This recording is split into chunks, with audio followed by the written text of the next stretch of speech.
go. Let's go.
On your mark, get set.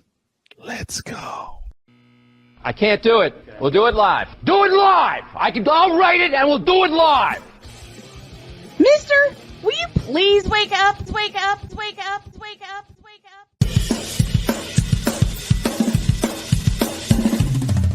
Good morning. Kevin Durant, you should have left California. This brownsexual upset me in having to bring this teenage idiot from Wisconsin into a sports conversation. Are you really surprised the Cowboys are giving up on Ezekiel Elliott? Whoa. Hell no! Well, no one cares about baseball. Bitch, are you for real?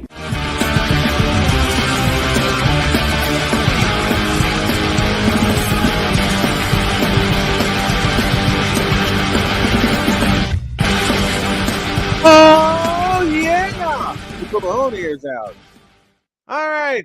This is my last one before vacation. Good morning. Welcome to the fabulous, fantastic football Friday edition of Snowman in the Morning. Glad to have y'all with us via the BS3 network, via CSTV for our West Coast audience, and for those of you listening via SM Sports and WLEO 26.7 and WIRUDB in Chicago. Welcome to this Friday edition of Snowman in the Morning. And while I await the arrival of my partner, and while I do some last minute things to get everything situated, I want to pass some condolences down to the one and only Ray Lewis and his family, because Ray Lewis III has passed. When I got that note last night from Tom via the all I could think to myself is another young man dead. That's all I could think to myself. And for a while, I couldn't function. I don't know why. I just couldn't. It just hit me. And it hit me hard. It really, really hit me. I don't want to explain why it did. It just did, because I think the reason I can come up with is that could have easily been one of my children that I'm reading about. It could well, good morning to Victor. Another life cut down before their prime. Absolutely, Shane. Yeah, and to catch Victor up, Ray Lewis III, the son of Hall of Famer Ray Lewis, is gone. He passed away last night.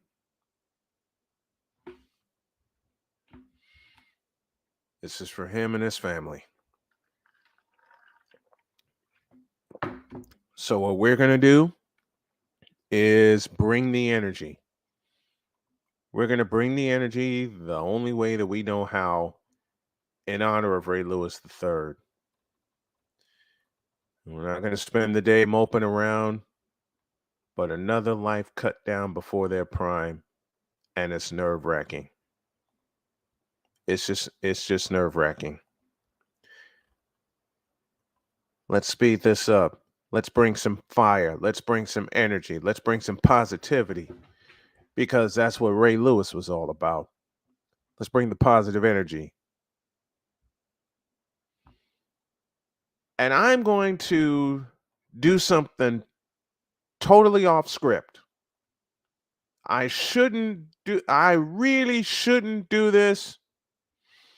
And I know Wise is going to yell at me. But this is my last one before vacation.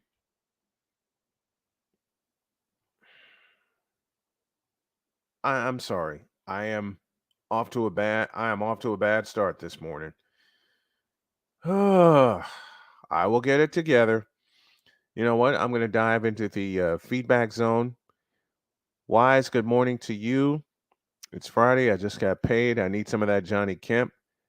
And it's time for Snowman in the Morning with Cole Johnson. What more can one ask for? No way. Prayers and condolences to Ray Lewis and his family. Yeah, it's true. It's true. I got that piece of news last month. Like I said last night. Are you about to press a button? I really don't know, because I didn't sleep last night. But I will stay on task. And instead of what I was thinking, I'll do this instead.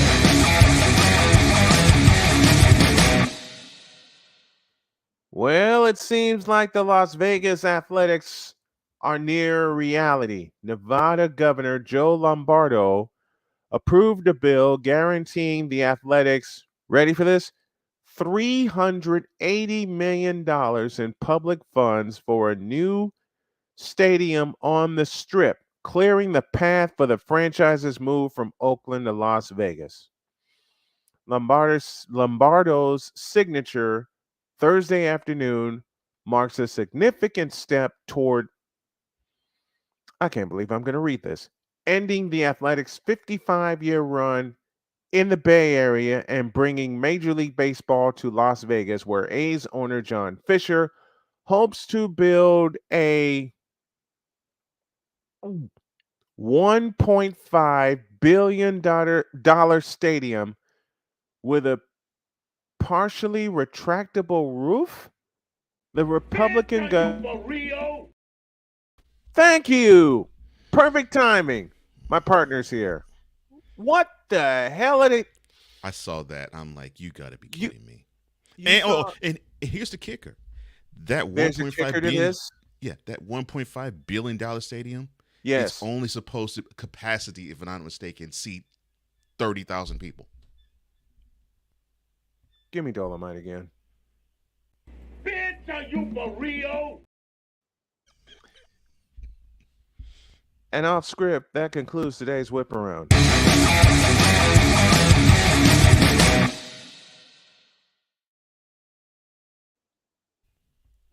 I know. There's a movie, I can't think of it right now, where the sergeant pulls out a donut and asks a very simple question that I can't because we're on air right now.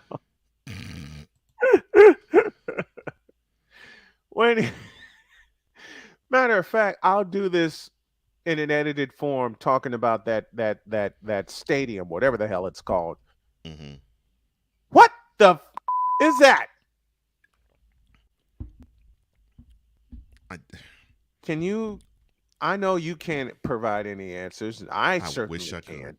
I wish I could. I certainly can't. But they're going to pave the way. Thank you, Ryan McCarthy. Full Metal Jacket. What in the name of the Detroit Pistons are they thinking? Look, I'm cussing my own way like I did back in high school when I would get slapped across the mouth if I ever uttered a cuss word in my dad's presence. I was like, yeah. I'm like, so you building this lap of luxury. Yes, It will be to date the most expensive stadium in MLB history, yes. and it's You only want going to, to seat a capacity of 30,000 people with a partially with retractable a roof, partially retractable roof. partially Hmm. retractable roof. What in the name of Full Metal Jacket are these people thinking? I'm sorry, but I just can't see a partial. Look, this is worse than the dome idea they had for Soldier Field in Chicago. I mean, look, And it. yes, this is me picking on my own hometown, but if y'all saw the renderings of, forgive me, of what Uncle Foot had in mind for Soldier Field, That looked like that seriously looked like it a literally looked like a pile of UFO crap. ship. It looked like a UFO ship with a plate that's covering the top of the stadium. That's going to be that was going to And be I've been in nestled in downtown Chicago. I'm like, really? and I've been in both versions of Soldier Field. Okay? I did the Prep Bowl in 96 pre-renovation. I did 96, 97, 8, and 98, Hmm. and pre renovation. And then I did it post renovation, beginning in 2004 up to 2009. Hmm. I'll repeat my question, edited, of course. Hmm. When I looked at that stadium, I'm coming into Soldier Field. I finally had a chance to take in what they called luxury seats and press seating, and I went, "What the is that?" And this is while I'm driving in from Gary to Soldier Field, and I saw Um, that thing. I don't know. I don't know what architect thought that rendering was going to be I good. have no idea. And then and then the A's are going to kick themselves out of Oakland Hmm. Yep. after 55 years. Because remember, they started in Philadelphia and then they Yes. moved to Moved Oakland. to Oakland in the mid '60s. And for Yeah. those of you who don't think I know my baseball history, I'd show you a gesture, but I'd get in trouble. But yes, they were in Philly until the mid '60s, and then they moved to Oakland. All right. And all that history is about to go bye bye. Yeah. Where they spend all of their time in the stadium which they're playing now. And what sucks about it is I don't know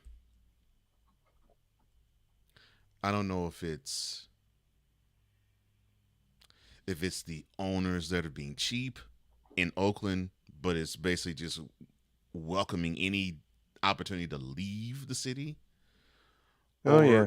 or if it's the And then Nevada governmental decides, body that's just making it bad for them. But what sucks the most is that the fans there are screwed because it's like the owner sucks to them, and I understand why they would think so. Because I I mean, would think I understand too. their owner, which I think is Understand John too. Fisher, he's doing to the fans like what Mark Davis did to the Raiders fan before they booted Twice up and went to Las before Vegas. what the Davises did to the well, Yeah, actually it was, no, you're right. It was The twice. move to Los Angeles fit. No, Okay. not that one. Yeah, that's The Al. move to That Los actually that move Angeles fit. the move to Los Angeles fit. I didn't understand it at the time until Dad and I sat down and he Hmm. like schooled me Hmm. about Al Davis. And then it's like, Hmm. okay, I see that now.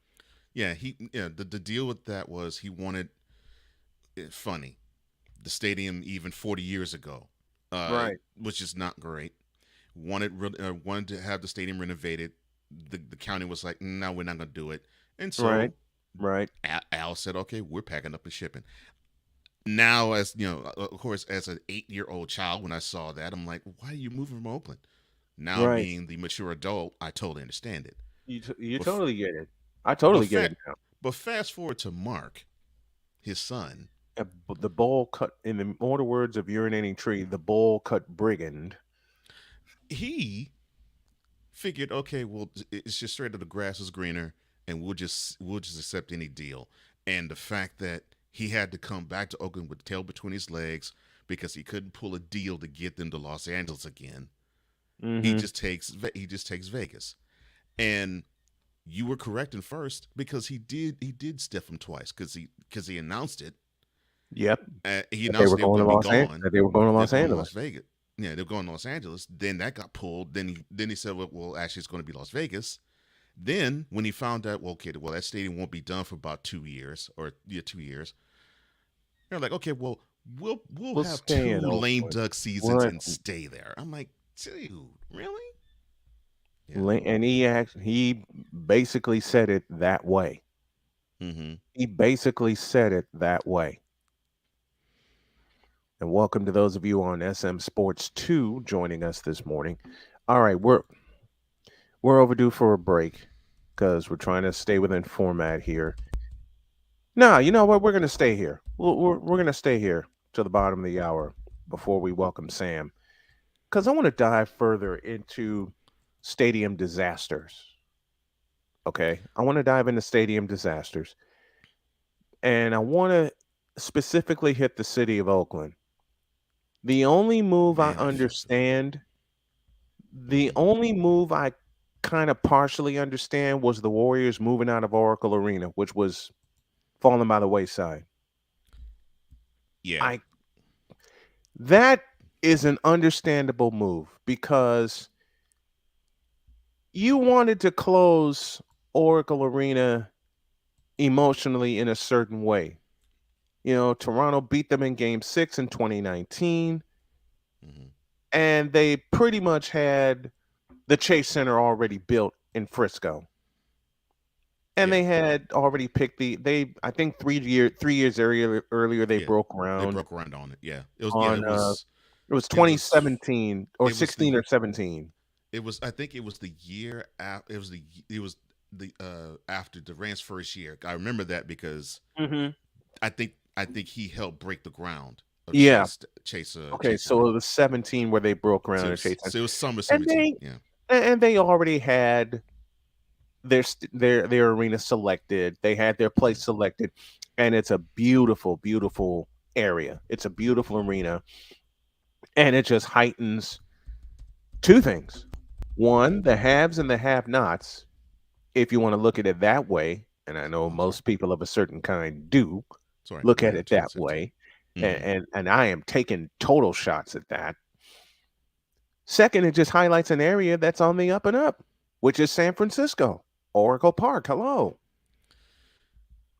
Now the downside of that is, yes, it's on the uptick, Mm-hmm. but I know people are saying, well, one, it's probably going to be harder to park there, and two, Um, it's more expensive. It's more expensive to well, have you something in know San who's Francisco saying versus Oakland. okay, You here know, I go taking shots again, but I'm speaking truth at the same time. Well, you know who's saying all that. mm. Do I need to complete Oh, you Do won't I hurt need my to feeling. complete it You won't hurt it's not you won't hurting hurt my my feelings feelings. it's not hurting my feelings either because when we roll up in that sumbitch with limos covering a finals game at Chase Center before my partner decides to snap, and I'm reading the side of the Mm-hmm. cup there that you have. Mm-hmm. Where'd you Yes, get sir. that? I want one now. I'm greedy. I want one now. Where'd you get that? Well, I am trying to make sure that my blood pressure is regulated. So that's a cup. Gotcha. That's a cup where I get to mix a drink that boosts nitric oxide in you. So Okay. that's what that is. That's one thing I gotta start doing. Make sure my pressure stays where it is because it's Mm-hmm. been great these past couple of years, even with the blood clots and everything. That's awesome. Um, uh, it was high on Wednesday, but I was excited as hell considering the results of the scan, the Mm-hmm. recent scan I took. But it doesn't matter to me. But I'll say it again. You know who's saying Mm-hmm. everything about, oh, the parking's going to be bad. We're not going to find a way to get it. Listen, they have trolleys in place in San Francisco. They have adequate public transportation to get you from wherever you park to the Chase Center. And they're improving that. Mm-hmm. You think they want to look at that? No. You know why they don't want to look at that? And I'm taking every shot in the book because they are lazy. Mm. No skin off my back in saying it. Oh well, none off of me either. Because when we, like I said, in a couple of years, when we roll up in that bitch covering a playoff game, in limos, mind you, we're getting door-to-door service. Hell, I got that idea for when we go to Santa Clara in 2 years. Hmm. Jody just asked me yesterday. She says, where are the Super Bowls the next 2 years? I said, two of my favorite places, the Superdome and Levi Stadium. She looked me in the eye. she looked me in the eye and said, you know what?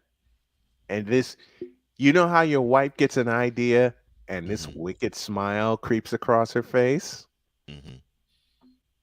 Jody's sentence to me was, and this is for my entire team, let's go to Santa Clara.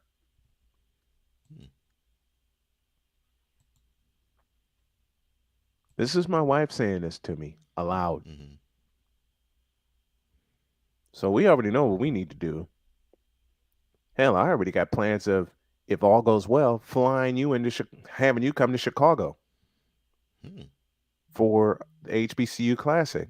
And if that don't work, bring your ass to Lucas Oil Stadium in Indianapolis. Hmm. You, you, y'all think I'm nuts. People think I'm nuts. I know you don't think I'm nuts. I know the feedback zone doesn't think I'm nuts, but I'm just sick and tired of stadiums being so damn expensive and people not thinking they can get in and look at them. The renderings I saw for the A's Stadium in Las Vegas, horrible. Mm-hmm. They took half the ideas of the Sky Dome and drew on it.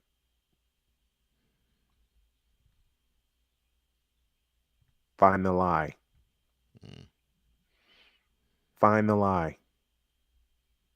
They took half of the Sky Dome and put it in pictures, Mm-hmm.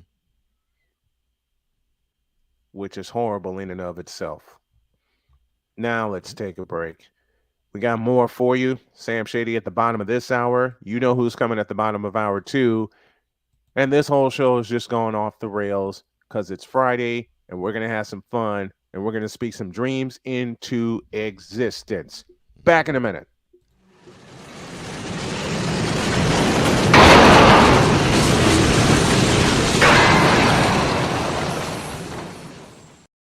This planet has been great to me. It's given me gifts that I can't even explain. It's given me adventures and memories I'll never forget.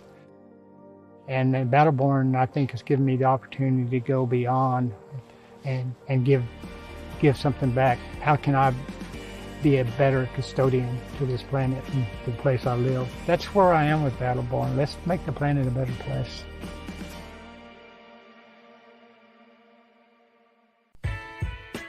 Hey everybody, Brian Snow here. Want to do some afternoon sports talk with me and be interactive? Also meet some great guests from every walk of life? Then tune in to The Brian Snow Show on CSTV and CSTVnow.com. Weekdays at 2 p.m. Come on aboard and enjoy the ride.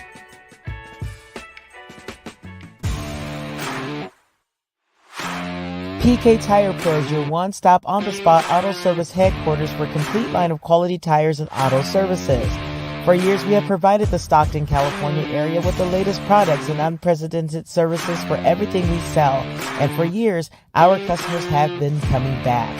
Take a look around. If you don't find what you need, visit us in Stockton, California. From the latest and best in tire technology to the services required to keep your vehicle looking good and running great, PK Tire Pros can get you out on the road quickly and at an affordable price. Stop by soon to see why so many people consider PK Tire Pros to be the one-stop shop for all of their tire needs. At PK Tire Pros, our friendly and knowledgeable staff, quick and dependable service professionals, and affordable prices all come together to make driving out on a new set of tires easy.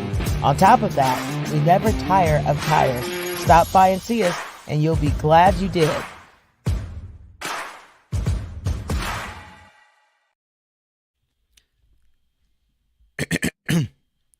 And now betting the man who is in George Santos's dreams because he doesn't want to hear his name anymore.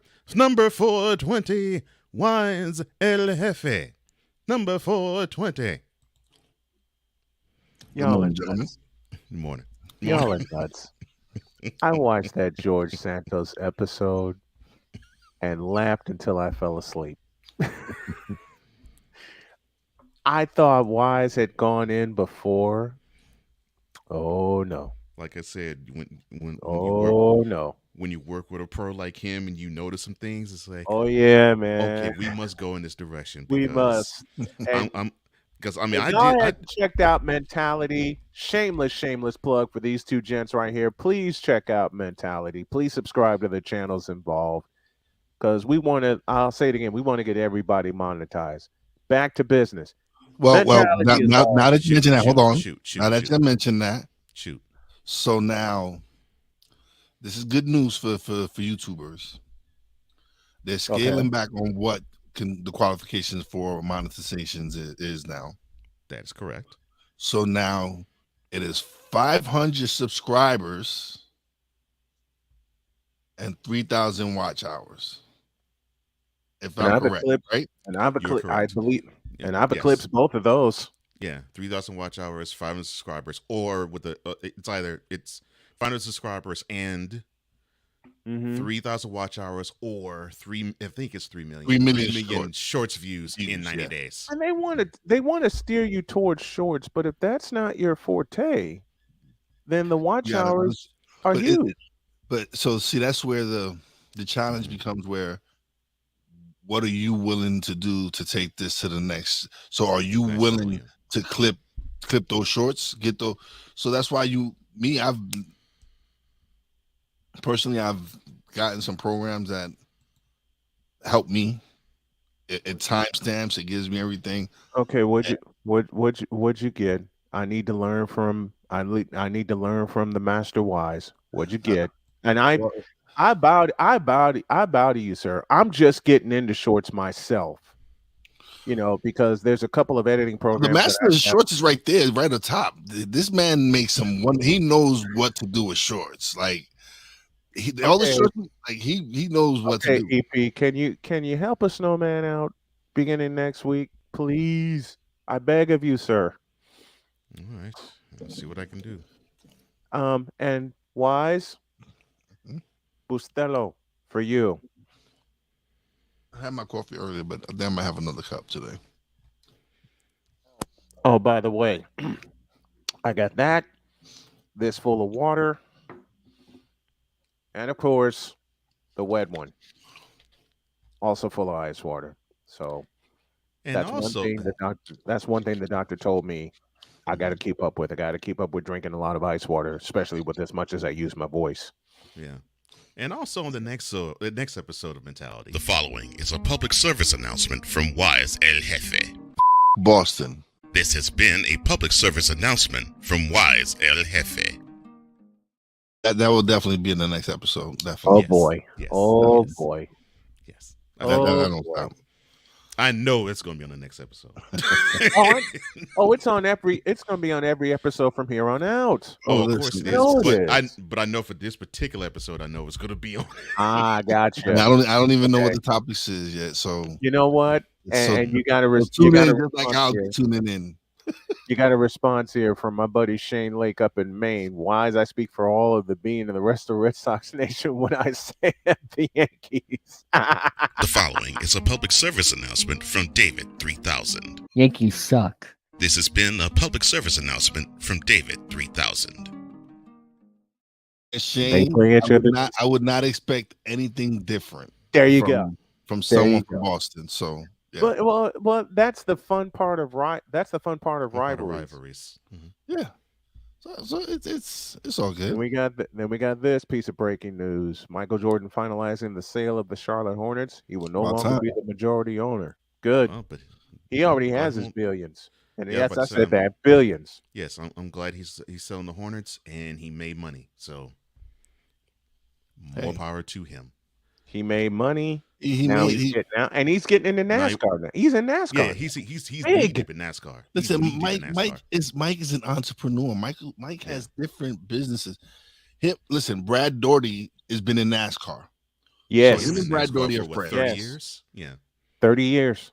Yeah, him and Brad Daugherty are friends. So what makes you think that he hadn't spoke to Mike about, hey, Mike, you want to invest in? Oh, of course. That's his inroad.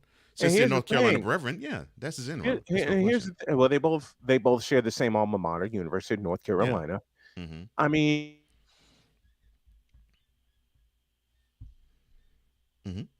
okay, yes. I understand that. Yeah, but you just I love what you're saying, Brian. Yeah, go ahead, Snowman. I don't remember asking you a thing.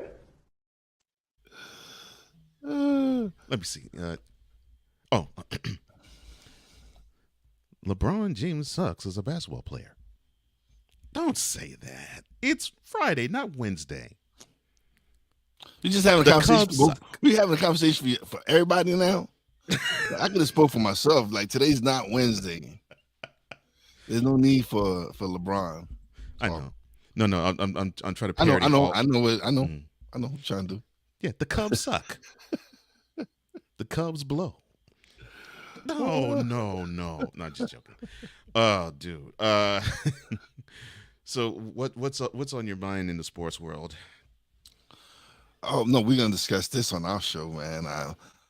I'm definitely, because like, how do you ruin an entire arena football team? Like, how do you just ruin the whole entire arena football team? I don't know how. Like, only one man can tell me how to do this.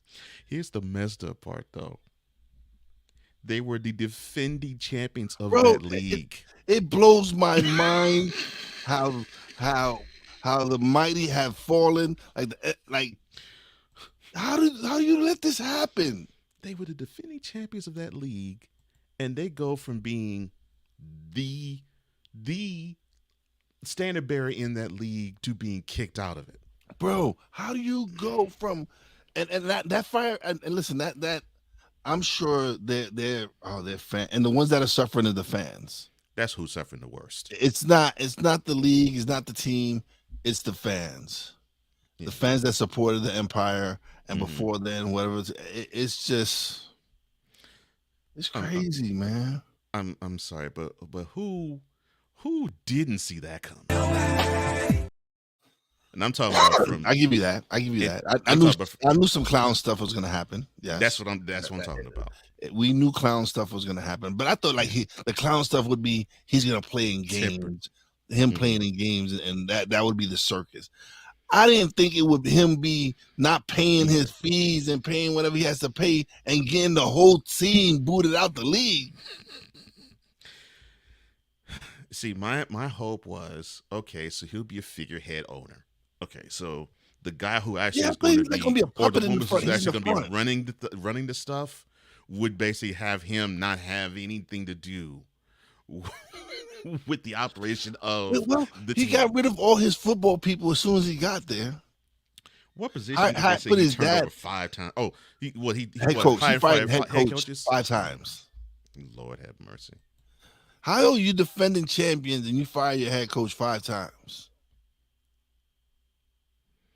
And then say I'm gonna play and still haven't, like, now you just own nothing. You own a piece of nothing because you ain't in no league. if you have an agreement with the Pepsi Arena, whatever the fuck it's called, Pepsi Center, whatever it's called now, I don't know, remember the name, but now, like what now? You own nothing. You own a piece of nothing. Like nobody's gonna want to include you in their league. First of all, That's the messed up part. nobody's gonna want like, I don't want that headache. No matter how big your name is. Yeah, they'd want to distance themselves from that whole franchise. Yeah. So now, right now, be a perfect time for somebody to swoop in and buy it in the low and just be like, listen, he messed up. Please allow us back into the league. Something's got to happen, man. Somebody's got to save the Albany Empire from this man. McCarthy, if you're out there listening, which he is, we need to start a petition. Whatever it is, we need to get the Albany Empire out of his hand. That's it. Like this is a disgrace. I'm 100% with Wise and with you, Ryan, when Ryan says you're the richest owner in the NAL and you can't make an operations cost payment. This is why I say AB is not a clown, but the entire circus. Y'all hear more from him Monday on both this show and No Credentials Required. You will hear more about what we're talking about too on the next episode of Mentality, also airing on Monday. And I'm trying not to say all of what I want to say about this guy now. It's just sad. It's sad for the region. It's horrible. It's sad for the capital region. Like that's one of the few sports teams that they have in the region that's like professional teams. So to take that away from the fans is just a disgrace. It is and just sad. Yeah, I hate it. You and I both. Yeah, we just got finished dissecting Antonio Brown and the main reasons as to why the Albany Empire is no more. Oh, he's the main reason. Period. In the I think National Arena League. Yeah. I mean, the Albany Empire once upon a time were the Albany Firebirds, and I loved watching them because of Eddie Brown. If that isn't a tragedy story, you go from the defending champions of the league to being outcasted from it within a year's time. I'm like, wow. Within 7 months. Within 7 months. It wasn't even a full calendar year, and wow, yeah. When I saw that yesterday, I'm like, I really can't say I'm surprised. I hate it. But the moment I saw his name and I knew it felt nice to see Eddie Brown's name as ownership, but as soon as I saw his son's name, I was like, oh Lord, this is going to end badly. And unfortunately it has. Wasn't even a full 3. That right there.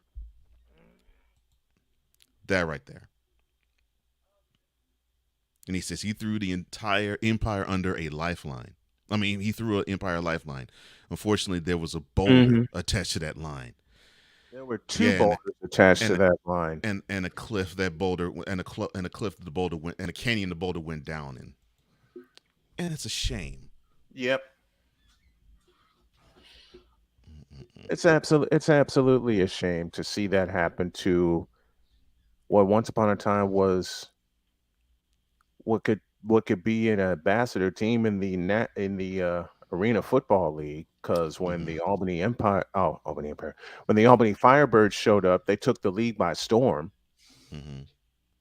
And then they go to the National Arena League, and they're winning championship on top of championship on top of championship. And I think Ryan, I think I'm correct when I say 3 of the last 4.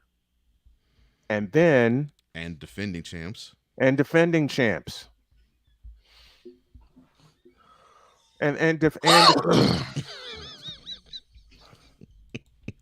clown. I'm so furious about this. So am I, Victor. So am I. That makes 3 of us. That should not happen. That should not have happened at all. That should not have happened. But do we expect anything less? Like No. everything that's Unfortunately, been no. associated with him has been toxic. Like he hasn't been everything that he's been has been nothing but trouble, and you can see how his career has been Yep. going in a downward spiral. It's not They like won he's the been last relevant. It's not, he had to make himself relevant again. So let me go buy this team, and now and screw it up. And just in And mess three it screw it up. up. months, Yeah. In 3 months. 3 months, 90 freaking days. Oh, that. I Mm, don't I don't understand it. I don't. I don't either. I I want don't to either. try. And I it's. want to try, but I don't. I'm not going to try. I'm done trying to understand this. I'm done trying to understand this because there's no understanding to it. No. Period. No. There's None. no understanding to him destroying a championship team top to bottom in 90 days.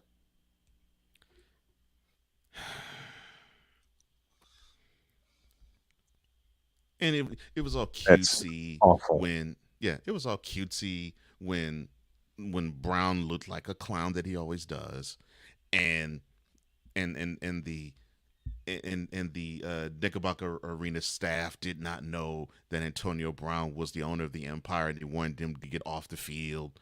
It was all cutesy, and all it was doing basically was just shining a huge light on the problem that Mm, was what the empire became.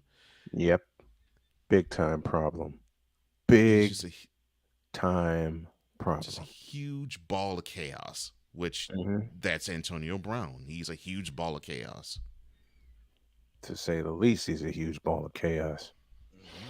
And that's saying the least about it. And it's Mm-hmm. awful. Yeah. It's awful Mm-hmm. that this happened to a once proud team. Yeah. This happened to a once proud team, and and it's unfortunately blown to smithereens. It's so funny. instead of turning it into a positive that we have and resurrecting his career, because he could have resurrected his career had he done this the right way. Come He could in, have. won more championships, run the organization the right way, and build your reputation back up.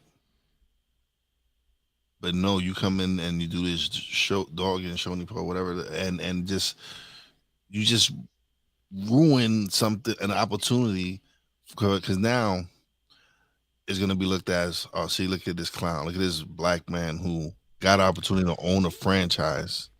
Because let's be honest, that's how they're gonna look at it. I think that is what The first way they I looked think at that's it, I think that's what fuels our collective anger even more. That last sentence you just said. Because now we're looking incompetent. We're looking like, look at it, gave this opportunity to this black man, and look what he's doing with it. Yeah, On squander. an opportunity to own a sports Own a franchise, sports franchise. we don't own many of, Mm-mm. right? right? And So squander. we don't And own one many of the sports most franchises. prominent ones just got out. One of the most prominent ones just sold his team and said, "Screw it, I'm So out." now, it's like you like, oh no, they can't run, they can't own sports franchise. And look, it's supposed to be the best and the brightest. This guy actually had millions, and he was well known, and he got a chance to own a franchise, a professional sports franchise. It didn't even last a year. It wasn't even No. that he got forced to sell the team. He ran it to the point where the team had to get gone out of the league, and they were the defending champs. I'm like, that. So now can they not only on the field defend their title, not only can they not on the field defend their title, but in the front office it gets worse. It's nothing but finger pointing right now, and the finger's only pointing at one place. But at the same time, to Wise's point, it makes black men in business look thoroughly, and I love the word you use, Wise, incompetent. It makes them look thoroughly incompetent in terms of owning a team because I'll echo Wise's point again. We don't own many, but then you see this no matter what level of football, no matter what level of professional sport, it's a black man owning a team, and then you see this utter destruction. You see this utter destruction, and then you think, now what? Mm-hmm. And that's what's disturbing is that he doesn't realize this. He doesn't see this. He don't. It's these are traits of a narcissist. I'm saying it's all about me, me, me, me. He didn't care about any of those players. That He didn't this is care about anybody this is within that organization. yeah. He didn't care about the people in the vending machine. Not any of that. He didn't care about any of those people. It was all about him. And so now all these people are out of jobs because this is they provided jobs for people up there in the capital region. Work if they work there at the concessions and all this other stuff. You course arena people jobs for what? For your ego? Say you own the franchise and what? You didn't like again one like what they pointed out one of the richest owners in the league. That's what makes it even worse. And you're not paying Yep. a fee, and it's like $1,000. And you don't want to pay. Lord, so the Here's fee the is point. small. You don't want to pay. You don't want to even pay if you don't want to even pay the doggone fee. Listen, you can pay this. You can pay, like if you can pay this for the year in your sleep. You can pay this for the year and make this money back in your sleep. With the thing, if you do it correctly, if you have the right businesses, so it's it's just a shame, and it's opportunities like this that again it makes people be like wonder, can a black man own a sports franchise and take it to the promised land and make them champions and winners.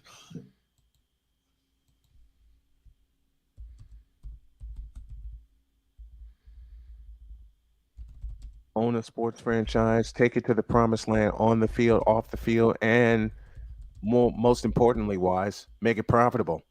Make it absolutely profitable where we will see other black men own teams and do it right. Victor's comment just highlights it all. Maybe he needed auto pay. I don't know. I love Victor just gave us our mic drop moment of the hour right there. I love to believe that, but as soon as I saw his name as any type of owner, we can talk about jokes like this. Yep. We could talk about the fact that he is a celebrity. We could talk about the fact he's a millionaire. The fact of the matter is, and yes, I saw your comment earlier, Hot TV. Let's be honest, that hit AB took from Bontes Perfect in the 2015 wildcard game between the Steelers and the Bengals may have been a catalyst for AB's behavior. No. I will push back on that for two reasons. No, it's not. I'll push back on that for two reasons. One, if you look at the play, he didn't get hit. And two, he sold the hell out of it. He did not get. I went back and Hawk TV. You bring up a valid point, but I will along with Cole will push back. And I said two reasons. I only meant one. He didn't get hit. I'm going to push back for a different reason. Even if he did get hit, and yeah, it's debatable, but even if he did get hit, I heard out of Ryan Clark's mouth in a pivot, actually in the pivot episode that had Antonio Brown on it, that this dude was like a space cadet before that hit happened. Why are we surprised? Why the hell are we surprised? That's what I was going to say, Ryan, because I heard that from Ryan Clark's mouth, and I'm like, wow. Even before Vontez Burfict, he was known for bad behavior. Hello, he delivered a kick to a Cleveland Brown while on a punt return In the chest, yeah. in the chest. He tried to leap him. A lot of the replacements. A la the replace Yes, exactly. exactly. A lot of the replacements. A la Right. the replacements. But But that was live and in motion. but what sucks about all that, man, is we can find jokes with this, and yeah, Victor, Yep. that is a mic drop. That's a mic drop statement, bro. Yeah, it is. Yeah, it is. It is just so sad, man, to know that it, if you really want to know where it really will hurt, it's we got to have these small victories like in the NFL circle to basically say, well, Magic Johnson actually has a slight toe in the NFL hierarchy of ownership groups Mm-hmm. Mm-hmm. because most of the 32 teams are owned by white men. Most of Yep. them are. Yep. You only have two that aren't. I mean, you have the Jaguars, it's owned by Shad Khan, and you have the Bills. I can't And remember Shai her name. and It's a Shai Khan woman. ain't giving that Mm, up. I can't remember the woman's name, but she's Asian. Portugal. I knew it was building T P. Pagula. Yeah. Pagula. So it's Tim, it's going to now Terry and make Tim getting in Terry those and Tim rooms even Pagula. more difficult because of the antics of Juan Antonio Brown. Yep. That is that's the worst tragedy of them all. It is. It is. And like Ryan pointed out, now it's probably stained Albany.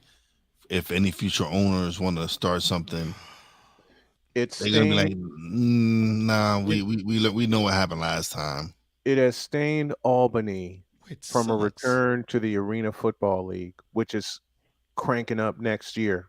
Which sucks because we in a Coffee with McCarthy episode, I think it was back in the winter, we were talking about the history of the Arena Arena Football League. Football Yeah.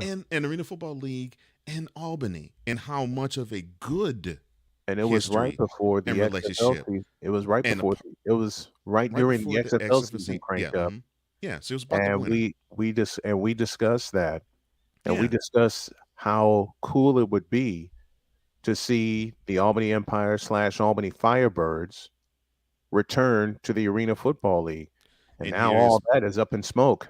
and that I think was like about 4-ish months ago Yep, when Ryan when Ryan about 4.5 months ago. when Ryan was talking about the pride of arena football in Albany. Yeah, and And now now we come to this. all that is up in all those Up in plans are smoke. up in smoke. Also, You know, the same. I'm not this. There was another team that had won an Arena Football League championship, the Jacksonville Sharks. And I know some people within the Jacksonville Sharks organization, and they nearly fell down, but they're getting back up. You know, and I'm proud. I'm proud of them. Of course, y'all know my buddy Joshua Jackson, the PA voice of the Jacksonville Sharks. I can't disclose what he's told me, but it ain't pretty. But they're still in operation, and I'm happy for him and the Sharks. Why did they let Antonio Brown make a mockery and a mess of this situation? It's a mess. your guess is as good as mine on that one. Listen, he probably came waving his checkbook like, "Hey, look at me! I can save this franchise." And he probably said those words too. Aloud, and proudly.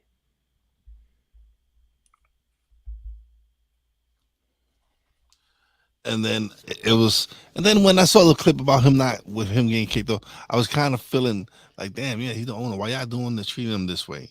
But now that I reflect on it, I'm like, man, that security guard knew. He felt it. He's like, yo, He did. You bad for business, man. I gotta get you out of here. He felt it. He felt it. When you're in business, Wise, you, Cole, and I can speak to this, being entrepreneurs. When you feel a bad vibe and a bad spirit, you get them the hell away from your circle, period. and fast. Within the last few years, I've had to do that 5 different times. And I blame myself to a point because I felt they were going to be good, A, for me personally, and B, for business. But C, they proved me wrong. And I'm glad they proved me wrong so I can get them the hell out of Dodge. I'm glad they proved me wrong so that I can get them the hell out of Dodge. And it's just sad that no one felt this with Antonio Brown in the nick of time to get Antonio Brown the hell out of Dodge and away from the Empire. Right. And on TV, Antonio Brown is the full embodiment of this statement.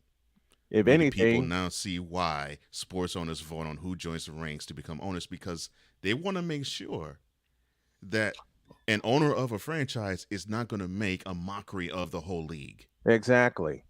I wonder if the ownership groups in that league got the opportunity to vote him in or not. I bet you they did. Oh, I'm sure they did. I bet you they did. Let's take 3 minutes for PSA, and when we come back, we'll start the top of hour 2 with my buddy Michael Washington sitting in for Sam Shady. I'll explain that situation and a lot more. We'll dive into the CFL and talk some more football when y'all get back. Where did the time go? I don't know how I got here. You've done the hard part. You quit smoking. Now do the easy part and get scanned for lung cancer. If you smoked, you may still be at risk, but early detection could save your life. Talk to your doctor and learn more at savedbythescan.org. If you talk, they will hear you. We all want our kids to grow up safe and healthy, so we show them how. And we tell them with honest conversations that let them know what we expect.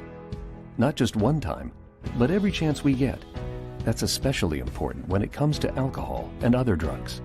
Kids not only need to know the dangers and how to avoid them, they need to hear it often from you. And when it comes to pain medications, opioids, they need to know that they should never be taken without a prescription and never shared with friends or family. It's dangerous and illegal. So talk with your kids and guide them through the challenges of growing up safe and healthy. Because when you talk, they hear you. For more information about talking with your kids about underage use of alcohol and other drugs, visit underagedrinking.samhsa.gov. So talk, they hear you. You can do it if you try. He was only 58 years old when he passed away. That outcome could have been different. Colorado happens to be one of the worst states for radon levels. It's in our ground, and it seeps up. The more you breathe radon, the more chance you have of DNA being hit and the cell mutated. The EPA estimates 22,000 lung cancer deaths a year caused by radon.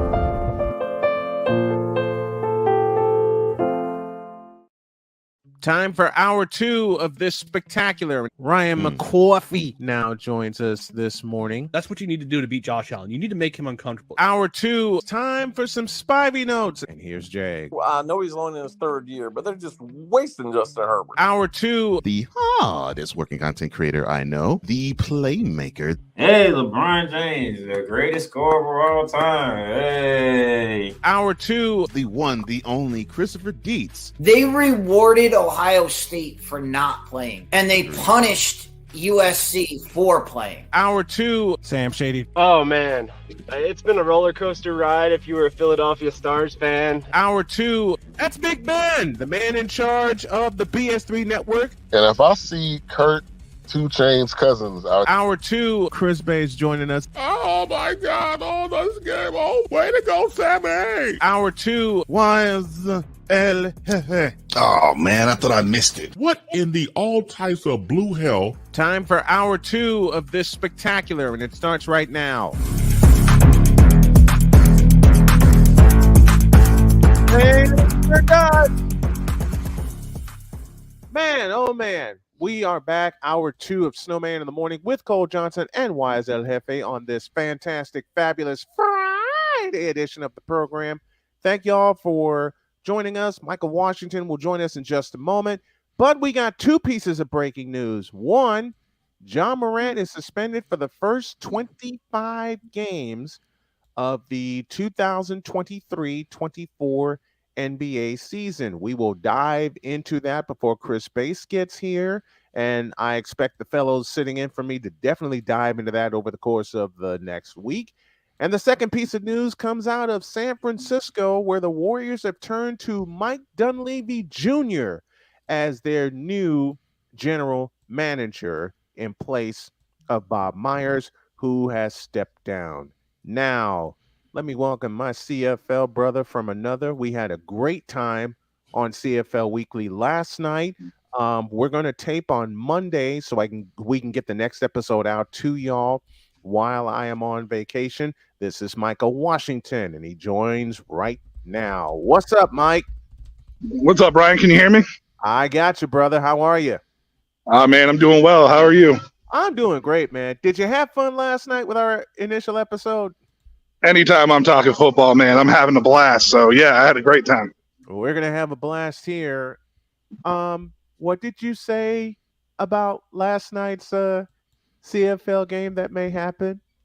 I did say that there was a possibility that Calgary and Ottawa could end up being that kind of game. It would just it just depended on Jake Meyer, man. You know what I mean? Jake Meyer was really was the wild card in that whole situation. So he was indeed the wild card in that whole situation. Give me your thoughts on that game last night. Well, I mean, Calgary it came out and played the way that I think that everybody expected them to play in week one. You know, Meyer kind of had a grasp on the offense. He really had command, control. He was making great throws across the field. Yep. Ottawa just continues to struggle offensively, man. They're just and they're struggling at home. That's the problem. Yeah. They're struggling at home. Yeah, they just struggled on offense, and it didn't seem like they could ever get going. And again, maybe Jeremiah Masoli will help turn that around whenever he's off of IR for the 4,000th time. But he might come around at some point in time.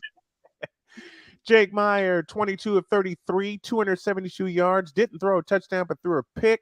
Dedrick Mills, 18 carries, 98 yards, 5.4 average. He had a score. Jake Meyer carried 2 for 5 times. He had a score as well. Reggie Bagleton, big-time receiver for Calgary, number 84. He caught 8 for 106 yards. Malik Henry caught 7 for 86. And it's something you said, Mike, last night. Spreading the offense, spreading the ball around was key for Jake Meyer last night. And boy, did he ever. Yeah, he really needed to. Dedrick Mills has kind of killed Ottawa in his career with Kadeem Carey being hurt. But Calgary's offensive line really stood out to me as being probably one of the best in the league. And it proved it last night when they were able to protect Meyer. He didn't throw a touchdown, but he had a great game across the board as far as yardage was concerned. He sure did. Dedrick Mills and Reggie Bagleton is fantastic. He's rarely talked about, but he's quietly just a fantastic wide receiver, and he just shredded Ottawa last night. Cole and I talk about this a lot during football season when we have different guests on Thursday and Friday of the week. Cole, the magic quarter that you and I talk about is the third period of every football game. And how that can turn a game around. Right. Ottawa did not get a chance to score in the third period last night. Meanwhile, Calgary only took one possession, but that one possession, they stuck it in the end zone and got 7 points. Well, I mean, the key ingredient to that is normally coaches see things that players don't. So when they go into halftime, they strategize different ways to attack and possibly hit tendencies that the sideline is seeing that the players aren't, and vice versa sometimes. And you realize the best teams, when they come back out on the field for the third quarter, the adjustments that the coaching staff made makes a huge difference. So yeah, when you see it both ways, you can gauge a coaching staff's worth by how they do come out and play in the third quarter. Let me give this to Mike. Your thoughts on that on that key third quarter in last night's game in Ottawa? Well, just the third quarter in general, like you guys were talking about, I used to coach and we used to preach, making adjustments on the fly is much harder than making adjustments when you can actually sit down and really implement a game plan. And when you come out of halftime, you have that opportunity to kind of be like, okay, these are the adjustments we're going to make. This is what we're going to do. And when you're in the second half, you don't have a chance to tweak those adjustments again the way that you may necessarily want to. Right. So the third quarter is extremely important that you come out and realize you've made the right adjustments. Now, of course, obviously the fourth quarter is considered the most clutch because that's when your players are supposed to show up and show out that you're great players or whatever. But the third quarter, I think, is always stressed amongst coaches as being the most important, and Ottawa just didn't execute. Now, here's where it's important when it comes to strategy, and correct me if I'm wrong, Michael, when it comes to the fourth quarter, just in strategy alone. From the halftime to the third quarter, pretty much that's the coach's thing. To me, in the fourth quarter, it's the trust in the players and vice versa for the players to actually say, okay, this adjustment you were saying, Coach, why don't we think about going this route or taking this avenue because I'm seeing this now on the field. And I think when it comes to strategy, it's more on the players because of what they can see on the field. And if whatever they did come out of the tunnel for the third quarter, if it isn't working, that as you were saying, the adjustments on the fly actually could work if the trust between the players and the coaching staff is there. But I think the players have to lead it. I'm glad you closed with that because the important part in that whole thing is the trust between the players and the coaches. Like the players see things on the field in different time than the coaches, but you need to be able to have that trust amongst your players to give you the correct information as a coach to be able to make the adjustments that you can make at that point in time. And it's also important for coaches to make sure you're paying attention to what adjustments you might need to make in order for it to work. But generally the fourth quarter is about the players.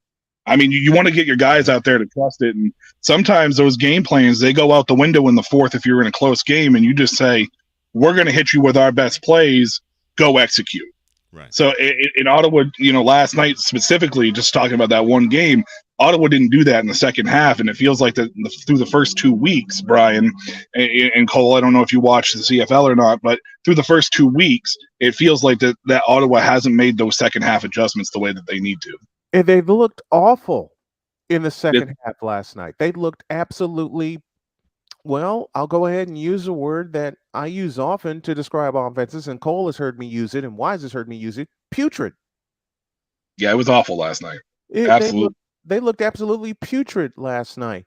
Tonight, it's the Winnipeg Blue Bombers and the Saskatchewan Roughriders. We talked about this on CFL Weekly. If you haven't had a chance to go look at the episode, please do. It's on Snowman Multimedia as well as the Shady Sports Network. It's going to be a long night in Regina, Saskatchewan at Mosaic Stadium. A long night, and I don't mean for the Blue Bombers either. It really depends on Trevor Harris here, whether or not he was able to get that, the chemistry with this team down, having another week of practice with them and to try to work and focus on getting cohesiveness with that unit. Because honestly, Trevor Harris is a pretty good quarterback and he was missing wide receivers. He wasn't on the same page in week one. They got lucky with a win against Edmonton, which we discussed. Awesome Edmonton play. Yeah, they did. With that awesome Edmonton play calling. But, from the half-yard line. Half-yard line. 3 straight QB sneaks with a cold quarterback. That always works. And nothing. Nothing.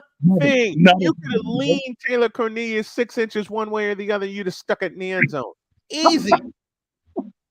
I mean, the dude's 6'6". I don't understand why you're putting your quarterback in.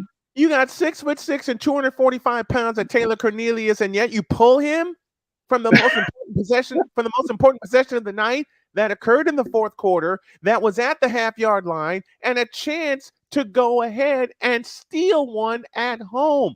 The two teams that have struggled at home in the CFL the last 2 years, we saw one last week in the Edmonton Elks, and we saw one last night in the Ottawa Red Blacks. I nearly said Ottawa Rough Riders. Forgive me for that. But be that as it may, You got 6'6" of Taylor Cornelius, and you couldn't lean him one way or the other.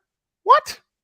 Yeah, again, when you bring in a cold quarterback like that, and you're on the half-yard line, you're alerting to the defense. You know exactly what's coming. Yeah. You know, at least Taylor Cornelius could have had at least a little bit of a decoy of a passing presence there. Exactly. And, you know, they didn't do that. It reminded me of the Pete Carroll bonehead call in the Super Bowl with the Seattle Seahawks. Sorry for all you Seahawks fans reliving that moment. But where you saw Marshawn Lynch gain 4 yards on first down and they didn't give it back to him. He averaged over 5 yards a carry in that game almost. He had 112 yards in that Super Bowl, and they split him out wide. They didn't even put him in the backfield. No, they split him out wide. What? Yeah, Marshawn Lynch scares me out there as a split end, definitely. Yeah. Michael Washington joining us to talk all things CFL. It's Winnipeg, it's Saskatchewan, and just like you and I predicted last night, it's going to be a long night. It's going to depend on the health of Trevor Harris, number one, and number two, the performance of Trevor Harris, because I don't know how the hell they got out of Edmonton with a win. You know, it's like you said, they got lucky last weekend. Yeah, and that's ultimately the only way that you can describe that victory for them was lucky, because I don't know what Edmonton's coaching staff was doing. We're talking about adjustments. That was an adjustment that they needed to make that they didn't make. So yeah, and that cost them. It cost them. It cost them a win that they could have walked away with in week one feeling good about themselves. I mean, they only lost by 4 points. They should. That should have been a runaway win. That should have been a runaway. That should have been a runaway. That should have been a runaway for Edmonton. They're at home. They're facing a Saskatchewan team that, beginning with week 6 last year, was wildly inconsistent. Yep. Because they had so many problems at the quarterback position, and we all know how key the quarterback position is. And yet, Saskatchewan was able to come into Commonwealth Stadium and sneak out with the win. Now you have Winnipeg, the defending West Division champions, coming into Mosaic Stadium, and though they had an unexpected shootout against Hamilton, they're licking their chops against Saskatchewan. Yeah, and Saskatchewan is definitely at a point now where, we talked a little bit about Ottawa and Calgary being kind of a important game early in the season. Yeah. If Saskatchewan wants to see the strides, and I know it's only week 2, but you have to see some sort of improvement from week 1 to week 2. And if they don't see it, Saskatchewan's going to have to make some large overhauls for that team. Maybe not at the quarterback position, but somewhere, whether it be the defense or not. Ryan McCarthy with a final comment before we go to break. I hope Trevor doesn't play tonight. He can afford to miss a game or two early in the season. Would that be a good thing for Trevor to rest tonight?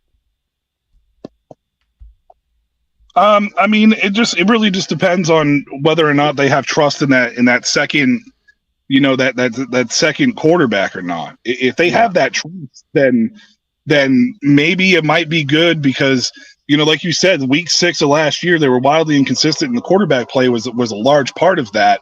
Right. You really don't want to revisit that same stretch all over again this early in the year. Yeah, you really don't want that. Michael Washington joining us here to kick off hour 2 of the Friday edition of Snowman in the Morning. We're going to have Mike around, as well as Sam and every part of the Shady Sports Network, talking all kinds of football from here until God knows when. And don't forget to catch the new episode of CFL Weekly with Mike and Brian coming your way very, very soon. Thank you, my friend. I love you. Thanks for coming on. We'll do it again soon. Sounds good. Thank you very much. Have a good day. Michael Washington joining us here on the program, talking all things football. And gentlemen, how key is it, no matter what league you're looking at, how key is that third quarter? This is where you make your adjustments, and I want to light up the chat as well with the same question. Well, I spoke about it. I'll let Wise take that one. You're muted. Unfortunately, Wise is muted. It's especially important coming out in the third quarter because you're coming from halftime. Yep. And you gotta really start using the adjustments that you made to either if you're down, depending if you're down, what adjustments have you made for your offense or defense or wherever you're struggling at, and get that going in the right direction. Well, we'll take a break here, and when we come back, John Morant has been suspended for 25 games. Some people say it wasn't enough. Some people say it was. Some people say it's plenty. We'll discuss when y'all get back. I'm in another lane. I'm a different breed. I'm everything you can never be. I'm next level. Next level. Thursday nights are wrestling night on CSTV. Tune in every Thursday night at 7 p.m. Pacific to see all the amazing Next Level Pro Wrestling stars on Thursday Night Throwdown on CSTVNow.com and the CSTV app on your Roku device. PK Tire Pros, your one-stop on-the-spot auto service headquarters for a complete line of quality tires and auto services. For years, we have provided the Stockton, California area with the latest products and unprecedented services for everything we sell. And for years, our customers have been coming back. Take a look around. If you don't find what you need, visit us in Stockton, California. From the latest and best in tire technology to the services required to keep your vehicle looking good and running great, PK Tire Pros can get you out on the road quickly and at an affordable price. Stop by soon to see why so many people consider PK Tire Pros to be the one-stop shop for all of their tire needs. At PK Tire Pros, our friendly and knowledgeable staff, quick and dependable service professionals, and affordable prices all come together to make driving out on a new set of tires easy. On top of that, we never tire of tires. Stop by and see us, and you'll be glad you did.